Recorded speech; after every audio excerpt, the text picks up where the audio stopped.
So welcome to Tsunami headquarters. This is going to be our third exercise for golf specificity exercise. Here with Coach George Bryan, our PGA professional, and my fellow strength and conditioning coach, Robbie Thames.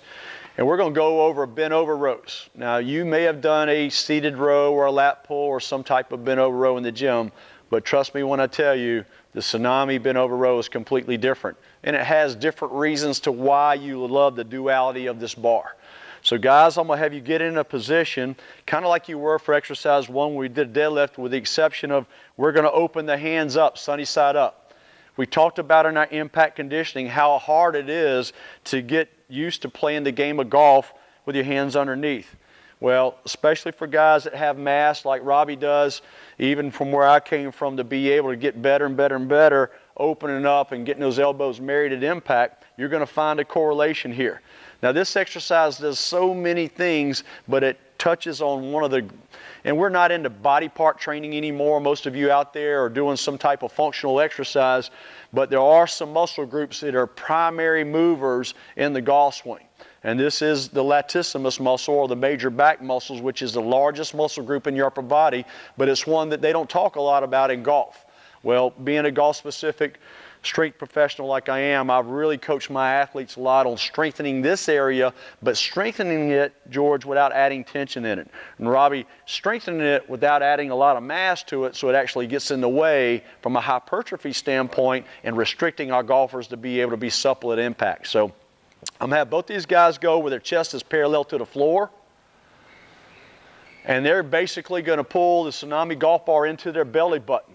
Now, once they've done the pattern a couple times, I'm going to let them start putting some speed in there. The cool thing about the Tsunami bar is they're feeling lag. They have to keep control of their spine, but they can feel the fast twitch muscle fibers kicking back and forth. So they got to breathe a lot, because neurologically they're getting a lot more contractibility than they would from a steel bar. And I still want them to get long on the stretch as much as they can with the pliability of the bar. Elongating the lat muscles. I want them to go for 10 more seconds. You can do time sets. I would recommend 15 reps minimum, but I like to take my athletes up to 45 seconds of training and just really getting into the lat muscles. Guys, take a break. That was an awesome job right there. You set the bars down. Wow. And if both would face each other, but get in a 6-iron posture for me. So both these guys are in 6-iron posture, and we're starting to look at their setup. They have neutral spines. But guess what set of muscles are supporting this neutral spine? It's their latissimus muscles. It's the back muscles they just trained in the bent over row.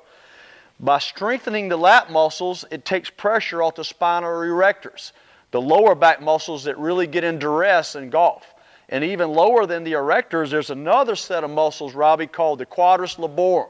And you and I struggle with the quadris laborum in here real deep on this musculature because we've done so many heavy lifts in our life and never really stretched out our core enough, Coach Bryan, to really have the pliability there. So as these guys are in golf position, their whole setup, their whole address position is being anchored by the largest muscle group in the body. And that muscle group just got intensified, got faster, got more explosive, and got more stabilized by using the golf Tsunami bar. So you're in a 6-iron posture, and I want both you guys to take it to the top and hold it. Now, both of these guys, if I had the golf ball sitting right here, their lat muscles, the muscle that they just worked, is turned behind the golf ball. And many good golf instructors out there will be turn your lat behind the ball, and what they're really telling you is shoulder turn. Sometimes we call it shoulder turn. I call it a lat turn.